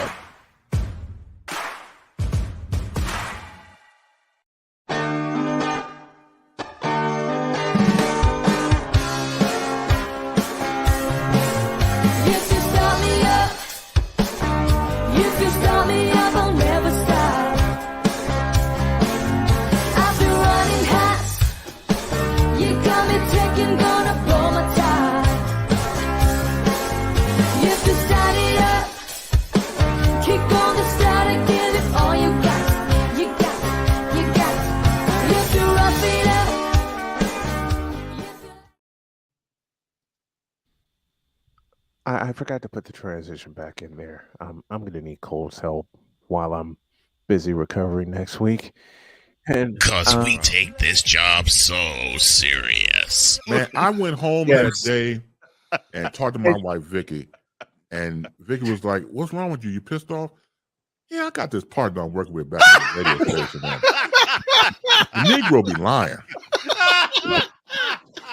What in the all types of blue hell? Yes, it's Snowman in the Morning with Cole Johnson. It's great to have you back, Bass. And of course, my partner's timing is so impeccable. I say one thing and it gets visualized. I love it. Welcome to Eagles Elite Podcast. Joining us this morning, Ryan's comment as we go to the Fanatics feedback zone. The third quarters will make or break the result for a team. Just look at this past Super Bowl, man. Look, past Super Bowl is a great example, and unfortunately, I know this is in a very unpopular opinion, but the Patriots' run when Brady was there is a greater example. Yep. Because every third quarter. Yeah, because that basically was what Belichick has been doing long before, and of course. Wise, you'd be happy, of course, when he was the DC of the Giants. That's what he would do. Super Bowl 25. Yeah. Hell, Super Bowl 21. Mm-hmm. Super Bowl 21. Yeah, I was about to say 21 and 25. Fake pun, anybody? Because I was about to say, in 21, that game was close. In third quarter, that's when the Giants took off. Like I said, fake pun, anybody? Mm-hmm. And you want to know something wild? We talked about the versatility of one Gary Reasons. Mm-hmm. Who ran actually, it was Jeff Rutledge who ran the fourth down quarterback sneak, which should have been a punting situation. And Bill Parcells says, "Oh no, we're getting this first down." Yeah, Parcells love to gamble. Man, forget Riverboat Ron. But he did it at the right time. He didn't gamble Yeah, all the time. he did it. He did it at the right time. Mm-hmm. And I'll go back to the 1990 NFC Championship. Fake punt anybody? My buddy Gary Reasons, number 55. That was an awesome call. Even if it didn't go, I was like, that's a cool call. Basically, it's a coach saying to the players, I know you can execute this, and I know you need a boost. So basically, this is me saying to you as the players, I know you can do this. You probably didn't call for this play all year long. Mm-hmm. We're gonna operate it. He didn't call for it all year. He didn't call for it even in the playoff game against the Bears, and he didn't need to against the Bears because they were being blown to smithereens anyway. Yeah, 31-10. Right, but players are like, sometimes we need to shake things up. Sometimes we need to have one of those plays where it's like, you really trying to run this, and it's a sign from the coaching staffs of the players you trust us. That's what that fake punt with Gary Reeses was in my mind. Speaking of, oh good lord, John Morant, 25 games. I will have the point that Cole just made. Had it been David Stern, it'd have been a full year. It'd been a full year without even blinking. No, without even blinking. Yeah, that decision probably would have been handed down a week later. A full year, and reason being, you have to think this is the guy who saw the Mouse in the Palace, and he saw Allen Iverson, and he wanted a cleaner, more buttoned up, more business-like approach from the players to the rest of the league in presentation. Right. Stern would see that, and he's like, okay, I'm nipping this in the bud. Not the first time, but the second time. And the reason why he would say the full season second time is it would be Stern saying to Morant, I gave you an opportunity to do this, and I figured, okay, you may have learned your lesson after you sat 8 games and you had rehab, but you decided to do it again, whether it's a toy gun or not. You decide to do it again, basically just thumbing your nose at what we do and thumbing your nose at the people who follow you. Well, you have to pay the price, buddy. Full year. Without even blinking. I'll touch more on this on the afternoon show to lead off the program, but we're going to hit it here before base comes in. But like you said, had this been David Stern, it would have been a full year, and it would have come down even before the finals concluded. Mm-hmm. It would have come down even before it would have. That's it what would I'm have saying. come down even before the finals concluded. That's what I'm saying. Period. It would have been if Stern would have pushed it back, it probably would have been the time period between the conference finals and the finals where he would have had a press conference where that would have been when it would be announced. Mm-hmm. I mean, with Stern, I'm happy with the 25 games, honestly. So I'm happy. I'm happy that it's 20. I'm happy that it's 25 games. I'm hoping he learns from this. I'm hoping that this wakes him up and he realizes that it can all be taken away from you if you continue with this dumb stuff. Yeah, and like I was told Cole on one of the shows. I kind of felt wrong in the way that everyone just was attacking him, and we didn't come from the aspect of why is he doing this? Why is he continuously doing this dumb stuff? Right. Like, instead of attacking him, what us as grown black men, how should we approach him? Not attacking him, but with more to help him. Yes. Yeah. Attack him like how the OGs would us when we were younger, where they would show their displeasure and they would show their disappointment, obviously. Yeah. But they would show their concern and their care by saying, "Come on, little man. That's not how you're supposed to roll. This is how you're supposed to roll." Shucks. Dad would have put his foot in my rear end and then provided a lesson along with it. He'd have provided a lesson along with it, and that's it. With Father's Day coming this weekend, that's one of the things I miss the most about him. Of course. I mean, if there's one person, Ja, you need to talk to your pops, please. I'm making that plea. If you need to talk to anybody, talk to your pops. Okay. because T this looks like is he's the a good time where dude he's. too. Yeah. This is the time A where he's needed, and B, this is the time where they need to. They need to be celebrated all year long. The ones that remain in their children's lives, and I know I'm creeping into your head, Cole. So I'm saying it aloud for you. Oh, and that 25 game suspension, Mm-hmm. it is without pay. Ouch. Well, hey, So learned. so that stings just a little bit more. Oh, Yeah. of course. I'm like, well, how do you expect to get paid if you're not going to be eligible to You're not gonna work? be working. Yeah. Unlike You should get paid. Unlike Kyrie to Herbal Tea, who wants a contract where he only plays quarter of the season, and I had. And that's what you should. And if that's the case, then that's what you should be paid for. Yep. If it's your contract should be valued at the number of games you played. Then that's what I'm saying. So for every game you play, you're gonna get paid X amount of dollars. But they're not gonna do that, are they? Is it too? Is it Would that ease up on load management? Like for him? It would. You already know the answer Him to it that would. question. For him, it would. But this is the time for Ja to really, really reflect and think again about what he did, what happened, and how he needs to correct himself because Adam Silver sees him as one of the faces of the league, if not the face of the league. Listen, he's got a lot of kid fans. Listen, a lot of the kids look up to Ja. A lot of the kids love Ja. Yeah. Ja has that personality that these young kids gravitate to. Yeah. So Yeah. if you want the younger generation, you definitely gotta support And those stars. out of that 2019 draft, and we may as well touch this.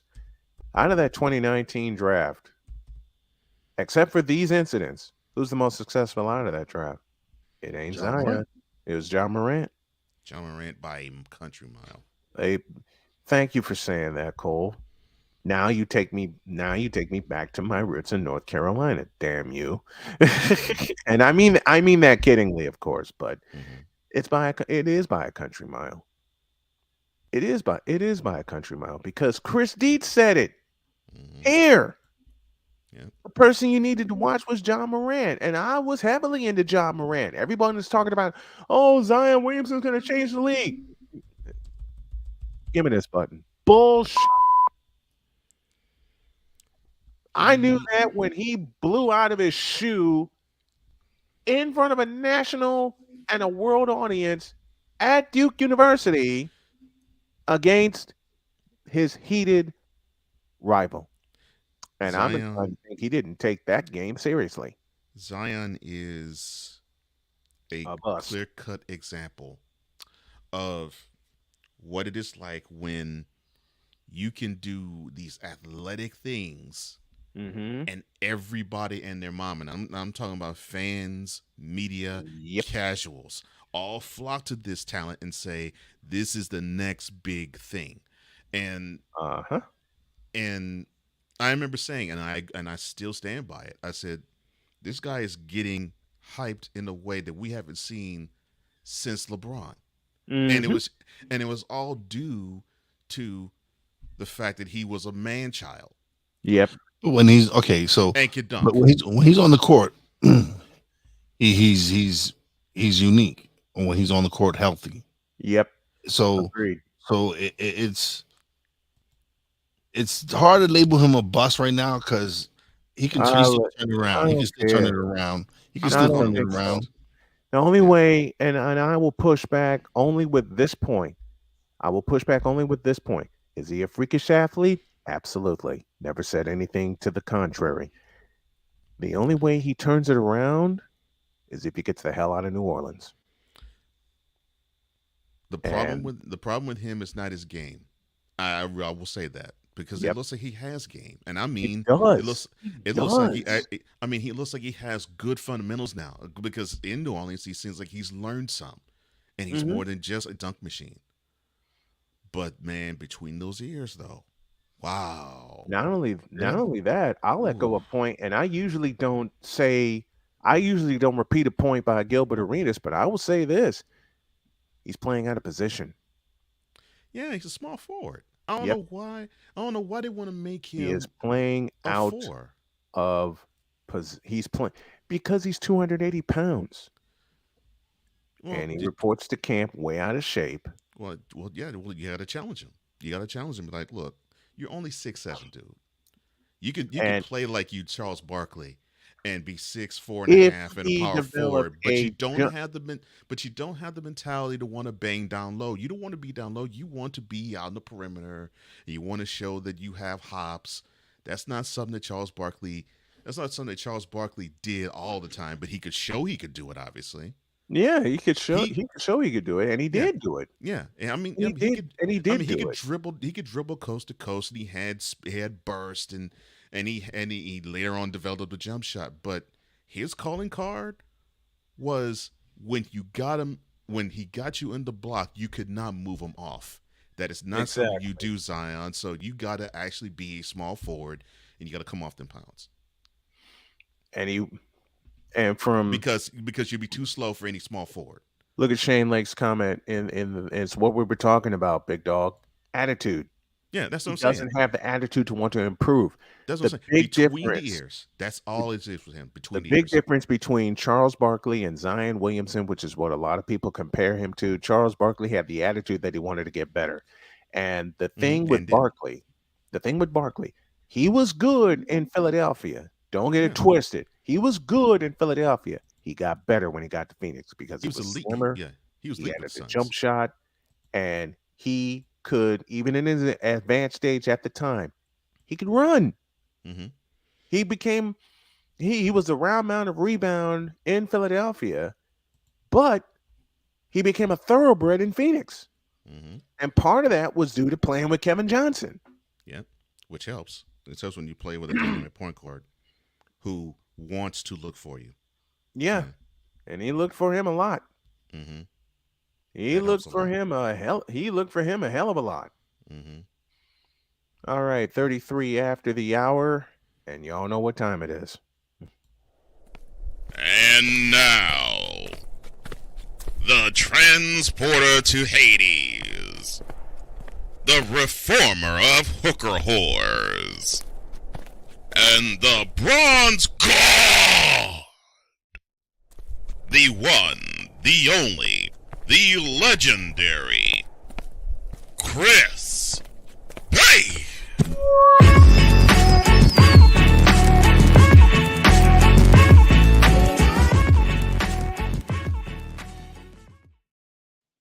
Well, here he is. Chris Bates joins us on another Friday, and we are glad to have you, brother. It is awesome to see you, brother.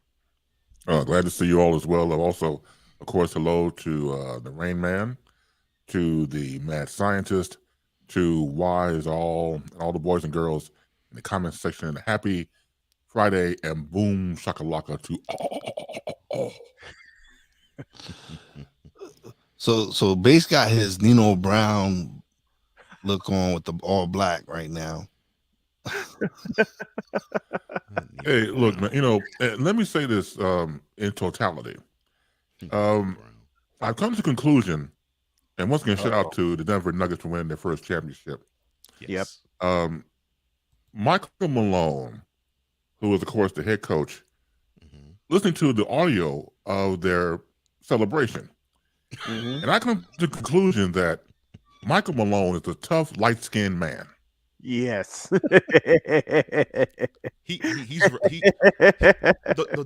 In press conferences he comes off rugged. Yeah. Yes. He comes off very rugged.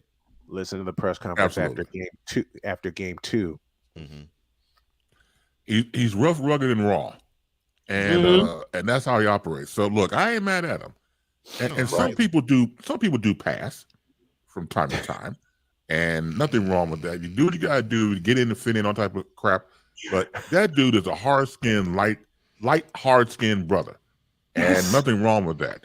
And admit your truth, and it is what it is. Like, see, back in the day, like when the high school in the 80s, and there's no offense, it would happen to be true. My best friend is light skinned. Fletcher Gary. We go back to a babysit pacifiers together in grammar school. Was the best man at my wedding ceremony.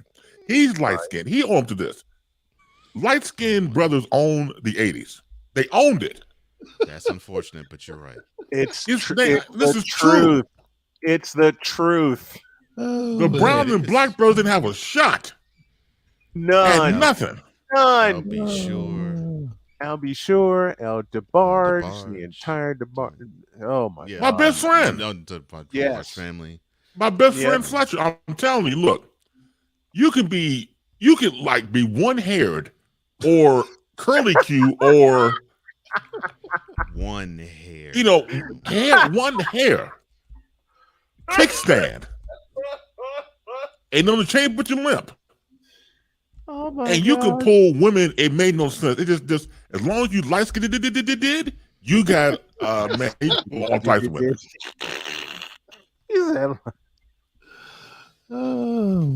Now we came back in the 90s. Now it was the Brown and Black brothers. We came back in the 90s full charge. But the 80s, y'all them light skinned dudes.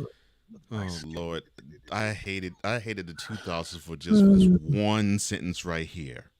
Just this one sentence, because in the 2000s, this is all I kept hearing from light skinned brothers is quote. Well, you know the light skinned Negroes are coming back, right? Yes. Close quote. Dear God. Like, really? Really? Really?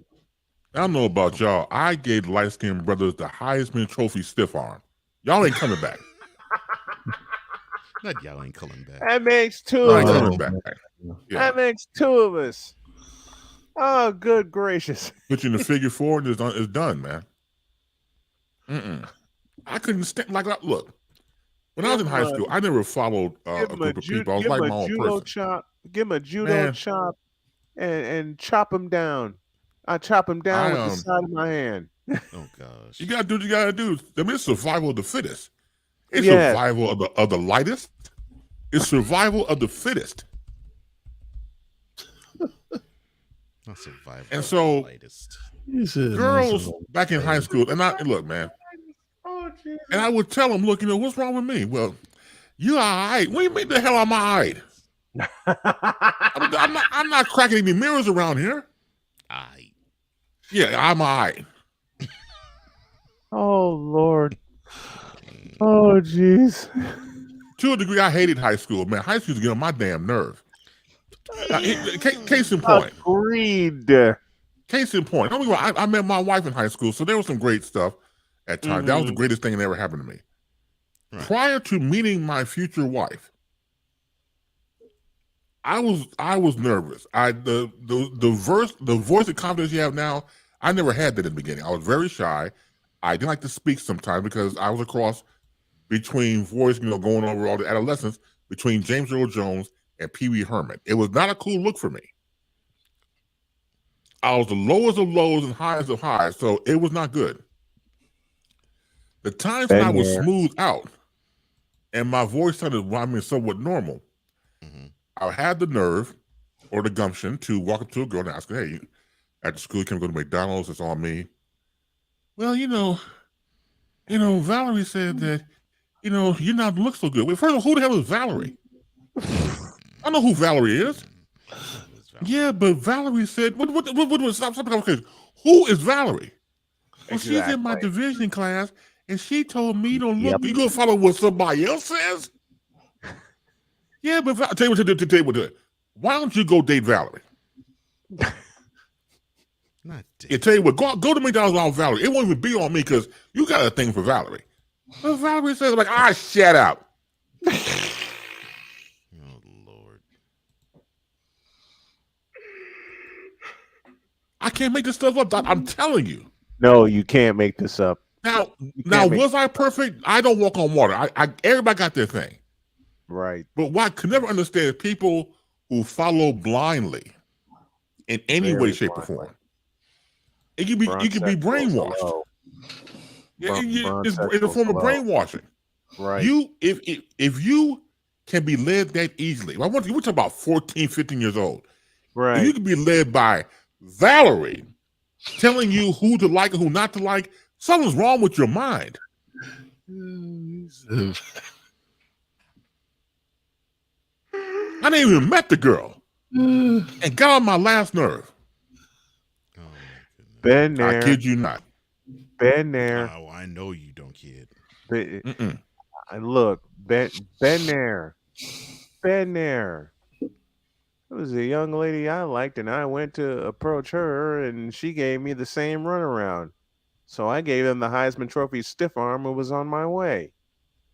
I did it verbally, of course, but I'm like, man, look, since this person seems to know me so well, talk to her. I'm out. And I left. You can't make this, folks, you can't make this up. The 80s were all about the light skinned dudes. And this part wasn't about light skin. We talk about straight up stupidity. Yes. It has nothing to do with the tone of your skin. Just straight up stupidity and can be led to slaughter. And so I used to get on my nerves. So, and 3/4 of the time they were led to slaughter. Let's fast forward to now. Now, I'm once again talking about getting off my chest and everything else. Right. I live in an apartment complex. I have next door neighbors, and they have a dog. And from time to time, when they first moved them, I want to say maybe like a couple of years ago, the lady of the house I didn't know their name, but every time I say good morning, good afternoon, good night, whatever it was, she always kept her head down. Right. Never looked me in the eye. I don't trust a person that can look me in the eye. Always, like, hey, how you doing? Good morning. I was like, hey, how you doing? And that gives me the willies. That gets on my nerve a little bit. So then eventually we're in the parking lot talking, and all of a sudden she kind of breaks out and we're looking eye to eye and we're having a casual conversation. Oh, well, cool. We broke the ice and we're good and everything else. So her and her daughter, I want to say maybe she has 2 daughters, I'm not really sure. But when the mother, and I thought we were cool. When the mother and the daughter would see me saying the hallway, I feel like I'm getting my mail, right? Yeah. And they'll come out of the door where we live at, and they'll do that like I'm Frankenstein. What in the world? I can't make I can't make this so it's insanity. Both of them, not just one, both of them. Right. Both of them. So I'm like, what the hell? So they were like, oh, I'm sorry, you scared us. Look, I can understand maybe once or twice. This happens all the damn time. I'm waiting out in the front from my Uber Eats, and it's the other 2 daughters. Take that back, the other 2 daughters. So the 2 daughters come back, and what do? Again, it must be a running joke. Like I'm Frankenstein. I'm ugly as hell. So it must be something they're saying or doing that I'm not privy to. Right. And they do it all the time. So the last time I saw them about 2 weeks ago, same scenario. Up front, waiting for Uber Eats. They come, I turn around, Get right back to them. You know what would have been better, Base? Like you see them walking, you hide behind somewhere and really jump out and scare them. I thought about that, Doctor. I want to so bad, but I'm only responsible for consonants. I mean, because somebody gonna take a urine on themselves. We're gonna be a new nation, man. After I get finished scaring the hell out of somebody, so oh my gosh, I don't want to be responsible for somebody changing their underwear. Right. Lord have mercy. Yeah. Why? I get it. Oh my Lord, it's insane. Why? So ever since then, I decided to scare them back. And they can't take. I'm like, I'm like, well, damn it, you guys started it, right? Ooh, y'all started this. I'm getting even. Man, please, they can't take it. I give it back to them. I mean, I'm louder and I'm more animated. Right. So, yeah, neighbors, I swear. Oh God. Oh God, neighbors. So. Yes. Thank you for letting me vent. I needed that one, Doctor. You're good. So John Morant suspended for 25 games by the NBA. I have AT&T cable, and there's a channel that advertises the NBA players on that still picture you go to. So I'm looking at it, and woman, pull it up here real quick. So I'm looking at it. So from left and then to right. So on the left is, let's see, Joel Embiid, Jimmy Butler. On the right, LeBron. Then what was it? Who was on? Curry, Steph Curry. In the middle of that advertisement is John Morant.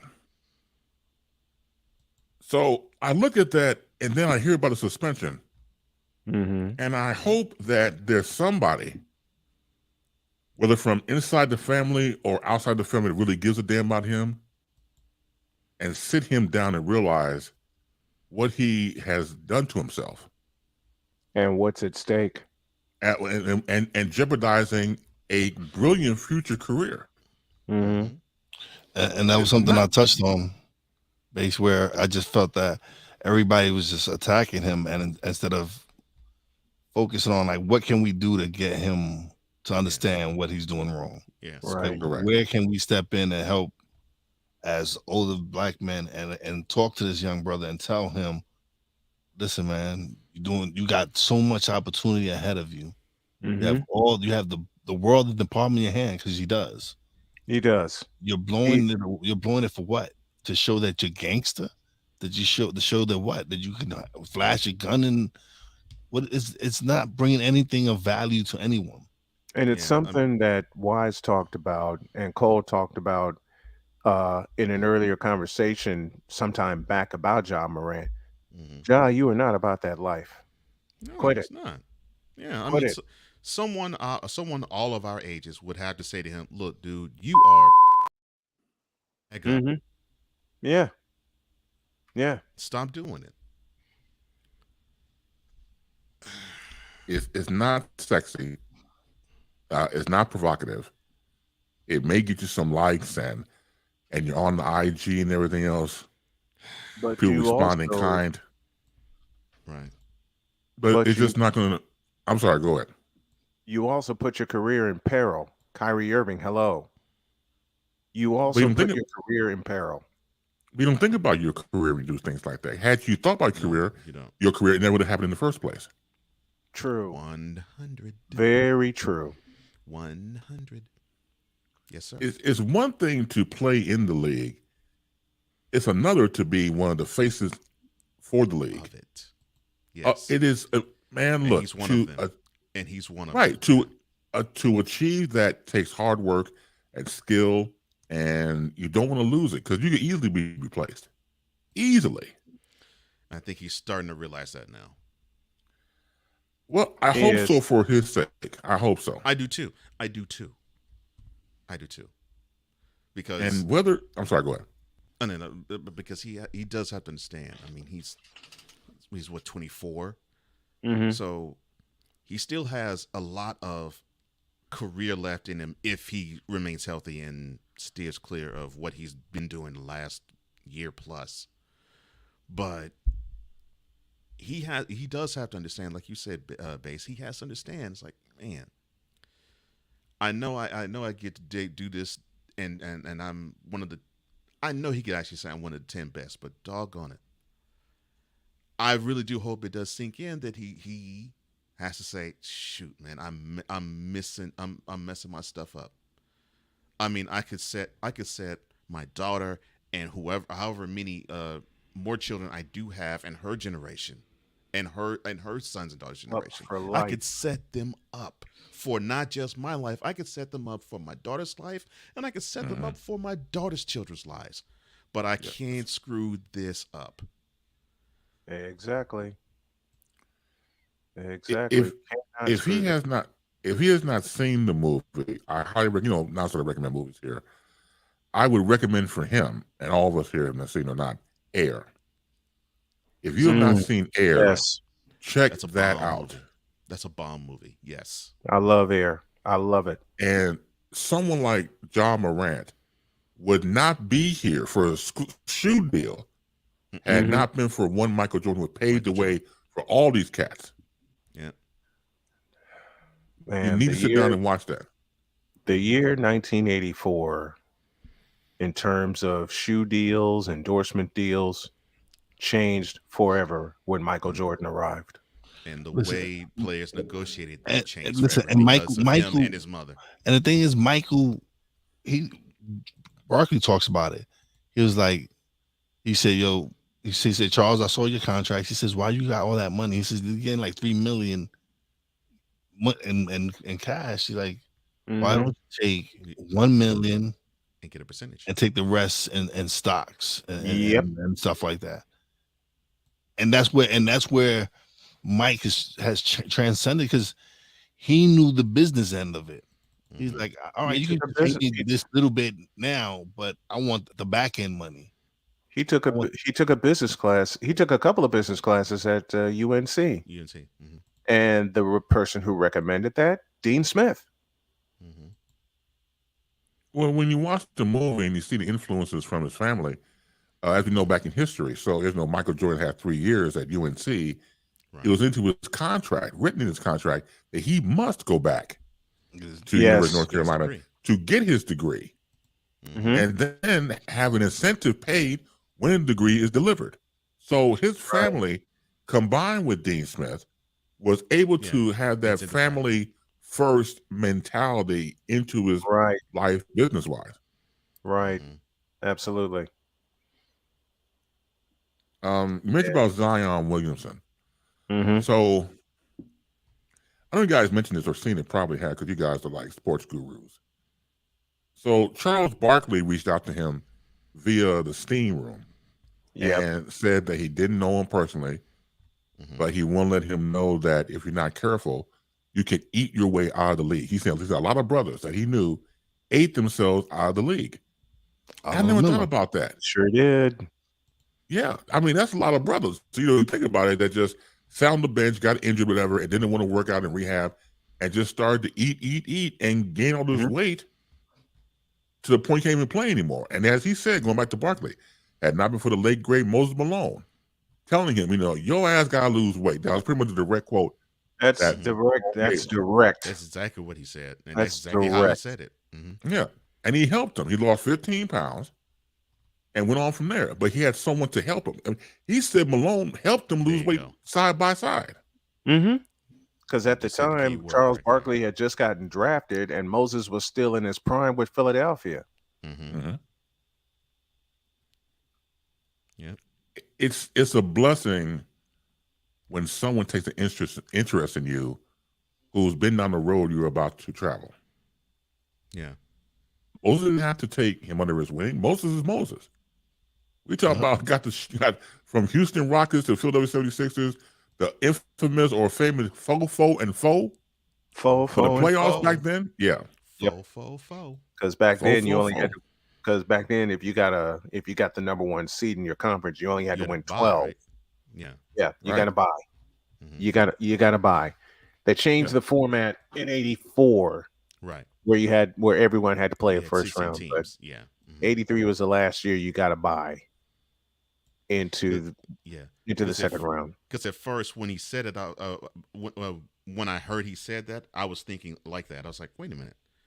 So first round is like 5 games. Why? I mean, for best of 5. How the heck he only said 1 round, 2 round, 3 rounds? Like, that's 3 rounds. Fo.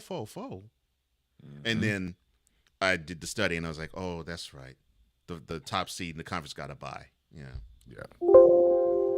Sorry about that. Oh, and they only missed it. They only missed it by 1 game. Yeah, they only missed because Milwaukee won Game 4 of the East Finals at the Mecca, and then Philadelphia blew them to smithereens in Game 5 at the Spectrum. I'm sorry, Bass. Go ahead, brother. No, it's okay. No, I'm just, no matter how old I get, I just still marvel at Rain Man. It's amazing. Again, I don't know my own name until noon. This Negro's talking about 1984 and the Mecca. Only Mecca I'm familiar with is like going over for the Hajj, like Malcolm X did all those years ago. Oh Lord. This dude talking about Mecca, the arena, and everything else, and all those. I'm like, I don't know how you do it, Doc. I've known you for too long. I don't know how you do it, Doc. It just, I don't know. You know what they should. I'm sorry, real quick. You should get an agent and get your ass on like Marvel or something like that, and develop a character. I don't know what you would call it. Yeah. Yeah. I'm but not yeah, at that point too. Please. I'm not at that point. I mean, I watched this. I watched it with Pops. Yeah, but it's something different. You know, don't sit there and play coy and models all that type of stuff. You know you have a whole different brain than the rest of us mere mortals. Well, when it comes to sports, I'm as mere mortal as you guys. There's stuff I don't know.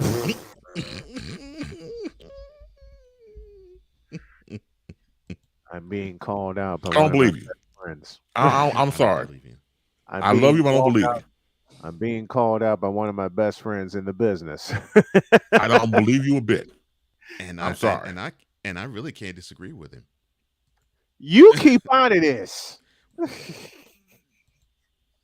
No, now you know how it feels when you talk about me and all the elements I do. Now someone gets to talk about the sports encyclopedic brain that you have. The uncanny Rain Man, whatever the hell you want to call it. So I mean, they should. I mean, seriously, you should not be called. You should not be called Snowman. You should be called Britannica. You know, someone actually, when I was in high school, actually called me Almanac. One of my good friends. Yeah, the sports almanac. You are a literal sports almanac. Yes.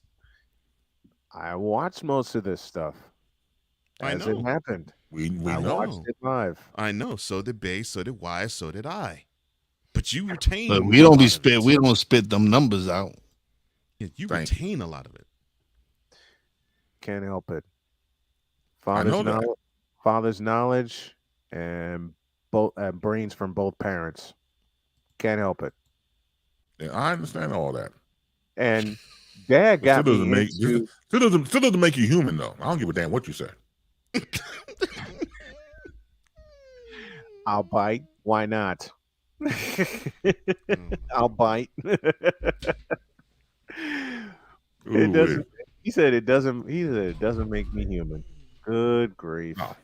No, it doesn't. And yes, so, it does. I beg to differ, sir. I don't know. You can pull that game on somebody else, man. It ain't gonna work with me, Doc. Another thing, of course, as we know by now, that Shannon Sharp has left Fox Sports 1. Yep. Right. Stayed across from Skip Bayless for 7 years. Been a quick 7 years at that.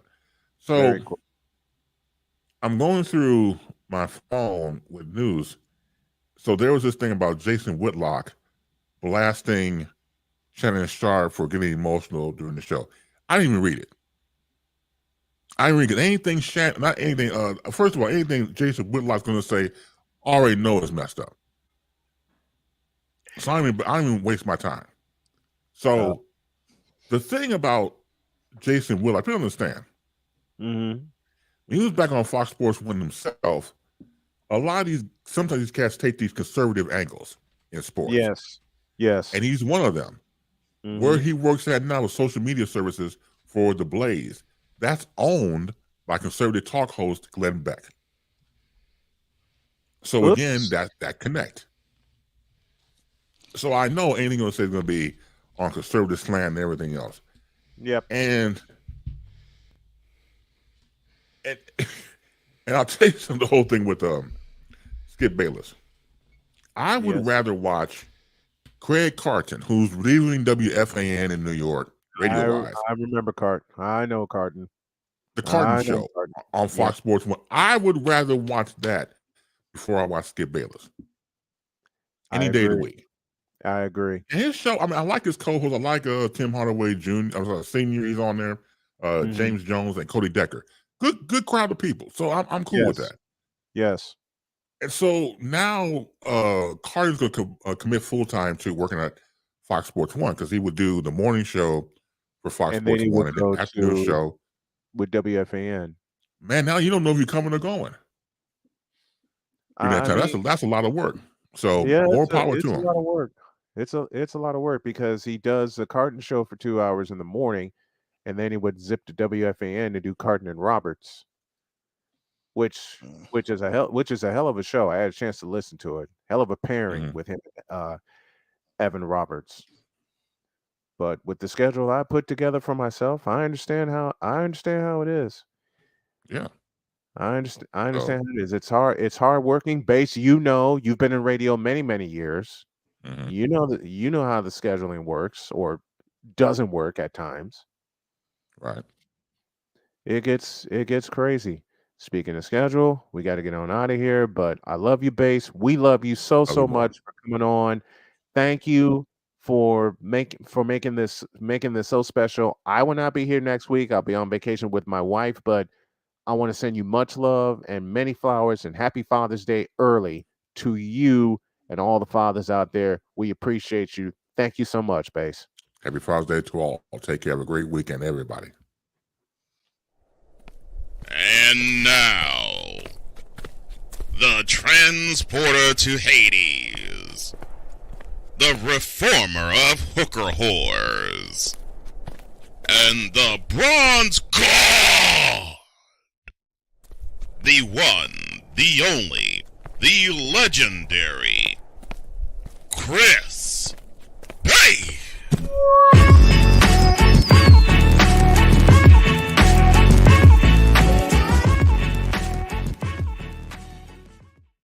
Man, oh man, what a show. What a show. Thank you, Wise. He had to take off. Thank you, Cole Johnson. He had to depart as well. I got a few minutes before I do Sports Senseis with my sensei brother, Drew Willingham. 12:15 on Snowman Multimedia for those of you who want to come on in and hang out with the senseis. Drew will guide us through. I got to get a breather before I hop on. Have a great weekend. God bless. Remember to make your next move your best move. Well, before I close up shop here, next week I will be on vacation, but I got a slew of hosts that are going to handle things for both shows. So I will put that schedule out on the website, snowmanmultimediasports.com.